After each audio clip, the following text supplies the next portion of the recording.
So just a quick note about the setup. Your feet are aimed, to the right. I'm not sure why exactly you're doing that, but some people do it as a band-aid fix, kind of for their swing. I would just try to keep my feet pointed straight at the target. So your swing is like, it could be a little wider, or a good amount wider actually. So what I mean by that is, like, at this point, you're bending your arm and this arm as well a little bit.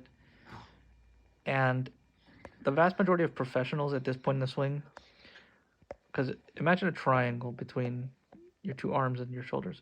At this point in the swing, they will still have that triangle, and the club will actually be pointed kind of like in this direction. So here's Rory McIlroy hitting a driver. You see the triangle. You can see that at that point in the swing, he pretty much still has that triangle. In fact, from the front angle, you can see that, right? There's the, and then as he goes up, then it starts to break. He starts to bend this elbow and the wrists and everything. And I can show you any number of professionals, but that's sort of the main thing you see at the takeaway is they essentially keep that triangle and move it all together, and that'll keep the club a little more in front of you and a little wider, just kind of like further away from you.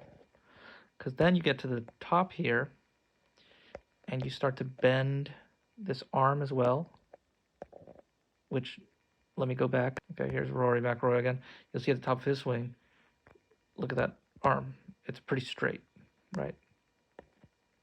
Some players will have a little bit of curve to it, but the vast majority of pros will have a pretty straight arm at the top. Yours has a bit of a curve, your left arm. And so keeping that left arm straight pretty much throughout the whole swing, and the right arm straight pretty much up to here, you're just going to create a little more depth to the swing, which will give you a wider swing, which just by definition will get you more room to create more speed. It doesn't necessarily go faster, but it allows you to swing it faster if you wanted to. So ignoring this leg thing you're doing, it's very unorthodox, but I don't think it's that big of a deal. The other thing I noticed is that right around here, so your body rotates, you rotate, and right around here, your body kind of stops rotating.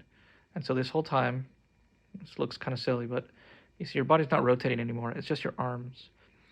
So I would try to keep rotating. I mean, I feel like your shoulders are still pointed kind of that way, and not like they should. At the top of your swing, the shoulders should be pointed kind of like at the ball. So I think you have a little more room to rotate your shoulders. Some people have flexibility issues, and if that's the case, then you do what you got to do. But I feel like you could keep rotating a little more and not just have your arms do this whole part of the swing.